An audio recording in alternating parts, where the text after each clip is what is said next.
Hello दोस्तों, तो यहाँ पर अभी हम समझेंगे किसके बारे में। तो यहाँ पर अभी हम समझेंगे कोशिका के बारे में। देखिए दोस्तों, इसको आप गौर से समझने का कोशिश कीजिए। कोशिका का अध्ययन साइटोलॉजी कहलाता है। कोशिका का अध्ययन क्या कहलाता है? साइटोलॉजी। अब यहाँ पे याद रखना, कोशिका का खोज किसने किया था? Robert Hooke. या मृत कोशिका भी आप बोल सकते हैं। डायरेक्ट ये जरूरी नहीं बोलेगा मृत कोशिका, सीधा बोलेगा कोशिका का खोज किसने किया? Robert Hooke. या कभी कभी बोल देगा मृत कोशिका की खोज किसने भी किया? Robert Hooke. कब किया था? 1665 में। 1665 में किया था दोस्तों, 1665 में। इसके बाद जीवित कोशिका का खोज किसने किया था? लुईवेनहॉक। 1674 ईस्वी में किया था। इसके बाद कोशिका का सिद्धांत स्लाइडेन में स्वान दिया था। कब? 1838-39 में बोल सकते हैं। इसके बाद यहाँ पर दे दिया गया है कोशिका के केंद्र का खोज किसने? रॉबर्ट बराम ने किया था 1831 में। इसके बाद 12 कोशिका सबसे बड़ी कोशिका कौन सा है? शुतुरमुर्ग का अंडा। शुतुरमुर्ग का अंडा हो जाएगा सबसे बड़ी कोशिका। सबसे छोटी कोशिका क्या हो जाएगा? माइक्रोप्लाज्मा हो जाएगा। ये हो जाएगा माइक्रोप्लाज्मा। ठीक है। अब सबसे लंबा कोशिका हो जाएगा मानव में, सीधा मानव में ही पूछा जाता है तो तंत्रिका तंत्र हो जाएगा, या न्यूरॉन भी बोल सकते हैं। मानव में सबसे बड़ी कोशिका अंडाणु, या इसको ओवम बोल सकते हैं, तो अंडाणु होता है। मानव में सबसे छोटी कोशिका स्पर्म होता है, यानी कि शुक्राणु, इसको आप बोल सकते हैं ना। अब यहाँ पर दोस्तों हम समझ लेते हैं ये कोशिका के कुछ कोशिकांग के बारे में, है ना। तो कोशिका झिल्ली क्या है? तो ये कोशिका झिल्ली, जैसे कोशिका हो गया दोस्तों, इस प्रकार से होता है। तो कोशिका के बाहर एक झिल्ली पाया जाता है इस टाइप से, है ना, उसी को कहेंगे कोशिका झिल्ली। तो कोशिका झिल्ली पादप और जंतु में पाया जाता है। और इसके याद रखना कोशिका झिल्ली के बारे में, ये जीवित होता है। क्या होता है? जीवित होता है। और ये क्या होता है? तो ये प्रोटीन और वसा का बना होता है। प्रोटीन एंड लिपिड बोल सकते हैं। वसा को ही लिपिड बोलते हैं। लिपिड का बना होता है। ये जीवित होता है, प्रोटीन और लिपिड का बना होता है। और इसके बारे में याद कर सकते हैं दोस्तों, ये क्या होता है? अर्ध अर्ध पारगमय होता है, यानी इसे कुछ लिक्विड आर पार हो सकता है, तो इसको क्या बोलते हैं? अर्ध पा पा पारगमय होता है, अर्ध पारगमय। ठीक है। इसके बाद कोशिका भित्ति के बारे में समझ लेते हैं। कोशिका भित्ति, इसको बोलते हैं कोई सेल वाल बोलते हैं, इसको सेल मेम्ब्रेन बोलते हैं ना इंग्लिश में। तो सेल कोशिका भित्ति सिर्फ पादप में पाया जाता है। ये सुरक्षा प्रदान करता है। ये सेल्यूलोज का बना होता है और ये निर्जीव होता है कोशिका भित्ति। और क्या होता है? कोशिका झिल्ली जीवित होता है। और ये जैसे लिखे थे अर्ध पार्ग में होता है, ये पार्ग में होता है। इसके बाद माइटोकॉन्ड्रिया का खोज अल्टमैन ने किया था, और यह ऊर्जा का पावर हाउस कहा जाता है। अब इसके समय क्या होता है माइटोकॉन्ड्रिया के काम और समझना है। श्वसन के फलस्वरूप एक कैप चलता है, जिसके फलस्वरूप 38 एटीपी बनता है। एटीपी और फिर ऊर्जा का निर्माण होता है ना। अब 38 एटीपी के बारे में समझ लेते इधर। एटीपी का फुल फॉर्म होता है एड्रोसिन ट्राइफॉस्फेट, है ना, याद रखिएगा दोस्तों। अब यहाँ पर समझ लेते हैं गल्जी बॉडी, इसका काम क्या होता है? परिवहन करने का। ठीक है दोस्तों, गल्जी बॉडी का काम क्या होता है? परिवहन करने का काम होता है। आप याद रखिएगा। इसके बाद है जीव द्रव्य का खोज किसने किया था? ऐसे इसको दोस्तों हम कोशिका द्रव्य, जीव द्रव्य सही है। ठीक है। जीव द्रव्य का खोज पुरकिंजे ने किया था। किंजे ने किया था। कौन किया था? पुरकिंजे ने। इसमें 80% जल भरा होता है। जीव द्रव्य में कितना? 80% क्या भरा होता है? जल भरा होता है। कितना? 80%। अब इसके बारे में याद रखना, इसको दो भाग मारते हैं, केंद्रक द्रव्य, कोशिका द्रव्य। अब कोशिका द्रव्य किसे कहते थे? ये कोशिका झिल्ली और केंद्रक के बीच पाया जाता है। और केंद्रक द्रव्य किसे कहते थे? ये केंद्रक के अंदर पाया जाता है। ठीक है दोस्तों, तो ओवरऑल ये आपको समझ में आ गया ये पेज। अब सेकेंड पेज की ओर समझते हैं। यहाँ पर देखिए दोस्तों, लिख दिए वैक्यूल्स, ये पानी को संग्रह करता है ना, यानी ये पानी को क्या करता है? जब हमारे शरीर में, मानव के शरीर में 65% क्या पाया जाता है दोस्तों? जल पाया जाता है। कितना? 65% जल पाया जाता है मानव के शरीर में। इसके बाद सेंट्रोसोम का काम क्या होता है दोस्तों? ये कोशिका विभाजन का काम करता है। किसका? कोशिका विभाजन का, है ना। अब सबसे लीवर में कोशिका विभाजन सबसे अधिक होता है। पूछेगा सबसे अधिक कोशिका विभाजन कहाँ होता है? लीवर में। अब ब्रेन में सबसे कम होता है, याद रखिएगा। अब चलिए दोस्तों, सेंट्रोसोम पादप में नहीं पाया जाता है। जैसे कि अगर 9th क्लास इस प्रकार में अगर पढ़ते हैं तो मतलब बोल देंगे कि सेंट्रोसोम पादप में नहीं पाया जाता। ठीक है। अब इसके बाद है अति अंतःपरादीपीय जल का। अभी सेंट्रोसोम अंतःपरादीपीय जल का राइबोसोम, ये सब क्या है दोस्तों? कोशिकांग, है ना। कोशिकांग है, तो भी आप याद रखिएगा। चलिए अब इसके बारे में समझ लेते हैं अंतःपरादीपीय जल का, यानी ईआर, यानी कि इंडोप्लाज्म रेडिकुलम के बारे में। इसका दो पार्ट होता है, स्मूथ ईआर और क्या बोलेंगे दोस्तों? Rough ER. स्मूथ ईआर वसा और वसा और लिपिड का निर्माण करता है, वसा और लिपिड बोल सकते हैं। और इसमें रॉफ ईआर में राइबोसोम पाया जाता है ना, जो प्रोटीन का निर्माण करता है। तो ये किसका, वसा का निर्माण करता है, लिपिड बोल सकते हैं। अब यहाँ राइबोसोम के बारे में समझ लेते हैं। राइबोसोम प्रोटीन का निर्माण करता है। 20 अमीनो एसिड मिलने से एक प्रोटीन बनता है। राइबोसोम 2 प्रकार का होता है, सिगमेंटेशन के आधार पर। एस जो है सिगमेंटेशन है, तो यहाँ पे याद रखिएगा है दोस्तों। अब यहाँ पर क्या है, मतलब कि 70S और 80S। तो 70S वाला जो है प्रोटीन ये पाया जाता है प्रोकैरियोटिक में, यूकैरियोटिक उसे कहते हैं जिसको हम खुली आंखों से नहीं देख सकते। और 80S जो है यूकैरियोटिक में पाया जाता है ना, इसके अंतर जंतु और पादप आता है। इसके बाद लाइसोसोम का काम समझ लेते हैं दोस्तों। लाइसोसोम का खोज डी डुबे ने किया था। कौन किया था लाइसोसोम का खोज? इसका खोज है दोस्तों डी डुबे ने किया था, डी डुबे ने किया था, ठीक है, 1958 में, 1958। इसके बाद दोस्तों यहाँ पे याद रखना है, इसे आत्महत्या की थैली कहा जाता है। ये जल अपघाटे क्या करता है, एंजाइम छोड़ता है, याद रखिएगा दोस्तों लाइसोसोम है। इसके बाद लाइसोसोम यह आरबीसी में नहीं पाया जाता, इसलिए आरबीसी का जीवन काल कितना होता है, 120 दिन। कितना होता है, तो ये आरबीसी में नहीं पाया जाता, लिख दिए इसे शायद। ये ब्लड में लाइसोसोम नहीं होता है, इसे आरबीसी में नहीं होता है ना।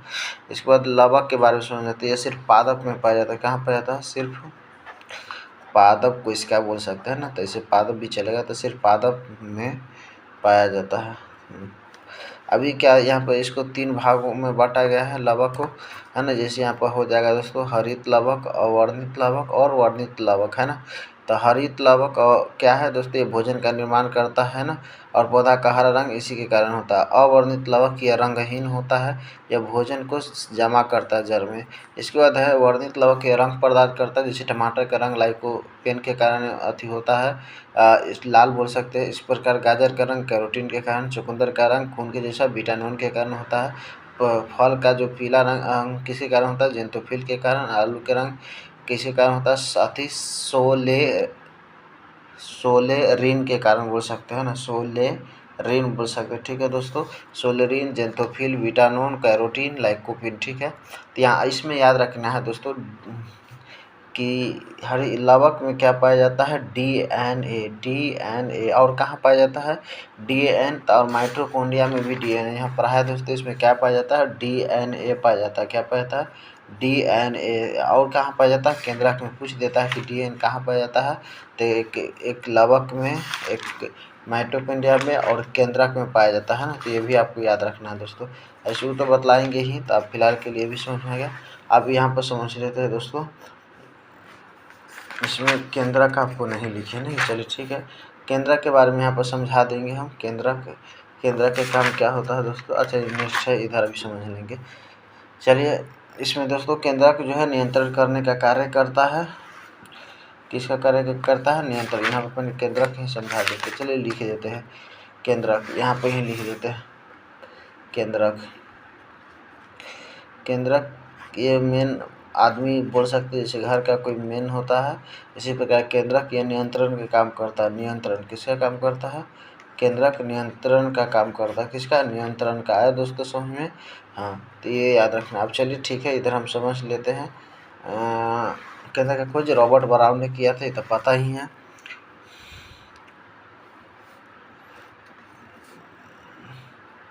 अभी यहाँ पर है जंतु कोशिका और पादप कोशिका में डिफरेंस।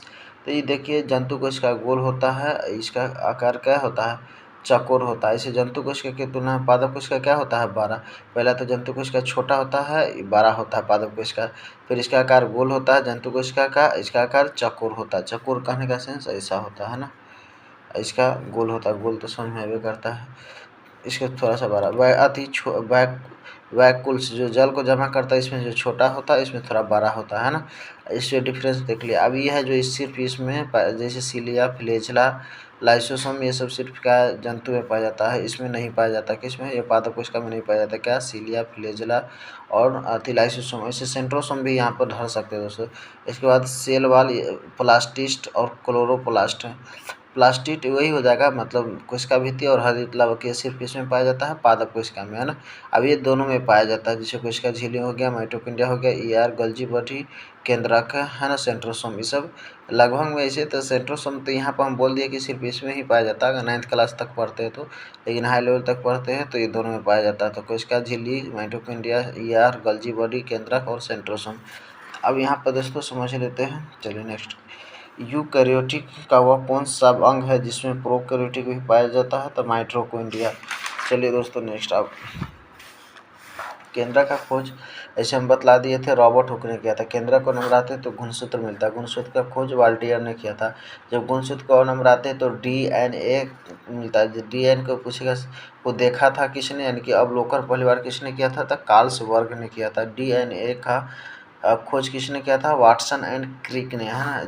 फिर DNA के क्रियात्मक खंड को जीन कहते हैं ना, तो जीन का खोज जोहानसन ने किया था। गुणसूत्र का वाल्टियर, DNA का पहला बार अवलोकन कार्लसबर्ग ने किया था। DNA का खोज किसने? वाटसन एंड क्रिक ने किया था।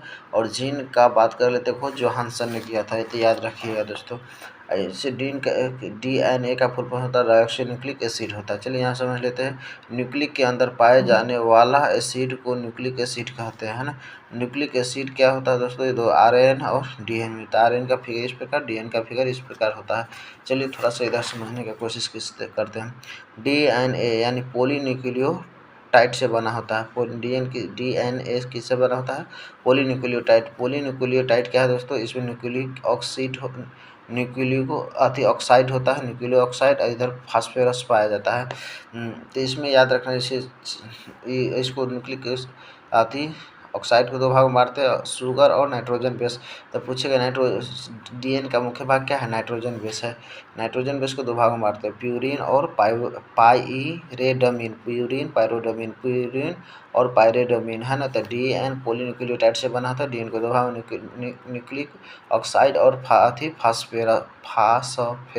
फास्फोरस बोल सकते हैं, ठीक है दोस्तों। चलिए यहाँ पर अभी नाइट्रोजन बेस को दो भाग में बांटते थे, प्यूरिन और पाइरोडमीन। प्यूरिन को दो भाग में AG बोल सकते हैं, TC, है ना। यहाँ पर हो जाएगा ए से, इसमें मतलब AG होता है, प्यूरिन में AG होता है और पाइरोडीन में TC होता है ना। AG और पाइरोडीन में TC होता है। ए T के साथ डबल बॉन्ड बनाता है, GC के साथ ट्रिपल बॉन्ड बनाता है ना। अब एक का मतलब एडीन, थाइमीन, ग्वानिन, साइटोसिन है। इसका फुल फॉर्म है एक एडीन, थाइमीन, ग्वानिन, साइटोसिन। या EDN है, अगर साइटोसिन का वासिन के जगह पे यू कर देंगे तो यूरेसिल हो जाएगा, तो ये RN हो जाएगा। सब सेम रहेगा, खाली G के जगह पर अगर यू कर देंगे तो RN बन जाता है ना, यानी कि यूरेसिल अगर कर देंगे यहाँ पर तो RN बन जाएगा। देखिए थाइमीन, यूरेसिन, खाली थाइमीन के जगह पर क्या दोस्तों कर देंगे, सॉरी यहाँ पर खाली यू कर देना है, ये सब बाकी ठीक है। एडीन, थाइमीन, ग्वानिन, साइटोसिन। अगर RN बनाना है तो थाइमीन के जगह पर यूरेसिल करेंगे, किसके जगह पर? यहाँ पर यू कर देंगे, ठीक है दोस्तों। तो आप इसको देख लीजिएगा, मतलब यहाँ पर यू हो जाएगा, है ना। इसके बाद है न्यूक्लियस का मुख्य अंग नाइट्रोजन बेस होता है, वही लिख दिए हैं, ये जो नाइट्रोजन बेस है AG होता है ना। कौन सा तत्व होता है न्यूक्लियस में? तो फास्फोरस होता है। नेक्स्ट पेज दोस्तों, DNA से RN बनता है तो उसे हम कहते हैं ट्रांसक्रिप्शन। और जब DN से RN बनता है तो ट्रांसक्रिप्शन कहते हैं। जब RN से DN बन जाता है रिवर्स ट्रांसक्रिप्शन कहलाता है। अब RN से जो है दोस्तों प्रोटीन बनता है तो उसे ट्रांसलेशन कहते हैं, ट्रांसलेशन। तो DNA से RN बनता है तो ट्रांसक्रिप्शन कहलाता है, और RNA से DN बन जाता है तो रिवर्स ट्रांसक्रिप्शन कहलाता है। RNA से अगर प्रोटीन बनता है तो उसे ट्रांसलेशन कहते हैं। अब DN से DN बनता है तो उसे रिप्लिकेशन कहते हैं, तो इसको आप ध्यान में रखिएगा। अब यहाँ पर दिया हुआ है RNA, है ना। इसमें RNA के कुछ प्रकार है, जैसे mRNA, tRNA, स्मॉल RNA। तो mRNA का मतलब होता है पहचान करना, tRNA परिवहन करता है ना, ये चीज़ याद रखना है। बाकी इसमें ज़्यादा कुछ पूछेगा ना, है ना। प्रोटीन शरीर का निर्माण करता है। चलिए ठीक है दोस्तों, अब इधर समझ लेते हैं। तो इसका विभाजन बहुत ही इम्पोर्टेंट है, सेल डिवीजन, है ना। ये 3 प्रकार का होता है, असूत्री, समसूत्री, अर्धसूत्रीय। Mitosis, meiosis, meiosis. तो असूत्री ये होता है प्रोकैरियोटिक में, जिसे नहीं हम देख सकते हैं, एक कोशिका दो कोशिका में बढ़ जाता है तो इसे बोलते हैं असूत्री, है ना। ये प्रोकैरियोटिक में होता है। समसूत्री ऐसा हमारे शरीर में जब टूट फूट जाता है तो मेरा पूरा शरीर में होता है समसूत्री। अर्धसूत्री ये जनन के समय होता है, जनन में, है ना। आधा गुण माता से आधा गुण पिता से उसी में अर्धसूत्री का प्रयोग होता है। तो समझ में आ गया अर्धसूत्री। अब देखिए यहाँ पर समझ लेते हैं इसका जो कई फेज होता है ना अर्धसूत्री का, जैसे इंटरफेज हो जाएगा, प्रोफेज हो जाएगा, मेटाफेज, एनाफेज, टेलोफेज। सबसे बड़ी फेज होता है इंटरफेज। प्रोफेज इसमें क्या होता है, स्प्लेंडर ये सब बनने लगता है, केंद्रक विभाजन होने लगता है। मेटाफेज क्या होता है, अध्ययन की सुविधा से सबसे अच्छा कौन होता है, मेटाफेज। एनाफेज याद रखना है, कोशिका अंग ध्रुव के ओर छोटी अवस्था एनाफेज होता है और सबसे लास्ट अवस्था टेलोफेज। ए जी है तो interphase, prophase, metaphase, anaphase, telophase. Simple याद रखना है, इंटरफेज सबसे बड़ी अवस्था होता है, प्रोफेज में केंद्रक कुंद्रक बनने लगता है, मेटाफेज सबसे सुविधा के अनुसार से क्या होता है, अच्छा होता है। चलिए दोस्तों, अब गुणसूत्र में गड़बड़ी के कारण कुछ अति यहाँ पर बोल सकते हो रोग हो जाता है, उसके बारे में समझ लेते हैं, है ना। गुणसूत्र में गड़बड़ी को क्या कहते हैं दोस्तों, सिंड्रोम कहते हैं। चलिए इधर समझ लेते हैं आप कौन कौन सा है सिंड्रोम। जैसे यहाँ टर्नल सिंड्रोम क्या है, तो टर्नल सिंड्रोम में गुणसूत्र की संख्या 46 से 45 हो जाता है ना। ये फीमेल में देखने को मिलता है और उसको बाजपन देखने को मिलता है। क्लिनीफिल्टर में 47, एक ही में कम है, टर्न हो गया है ना। अब बाकी समय बढ़ेगा गुणसूत्र 46 से 47 हो जाता है। मेल में देखने को मिलता है ना, बनसुकता देखने को मिलता है ना। इसके बाद डाउन सिंड्रोम में 47 होता है, मेल फीमेल दोनों में देखने को मिलता है। शरीर बेडोल हो जाता है, पटाव सिंड्रोम, इसमें गुणसूत्र की संख्या 46 से बढ़कर 47 हो जाता है, मेल फीमेल दोनों में मिलता है। ओवट काटा हुआ रहता है। तो ओवरऑल दोस्तों आपको ये कोशिका से ये भी पूरा चीज़ बतला दिए, तो आपको ये समझ में आया होगा कोशिका चैप्टर। इसी प्रकार हम नेक्स्ट तक लाएंगे। तो इसमें एक और बतला देते हैं, माइटोकॉन्ड्रिया का आंतरिक दीवार को क्या कहते हैं, क्रिस्टी कहते हैं ना। इसे तो बहुत चीज़ अभी पढ़ना है, इसका फिलहाल के लिए अगर इतना आपको थ्योरी याद है तो समझिए दोस्तों काम हो जाएगा किसके, कोशिका से related. Thanks for watching video.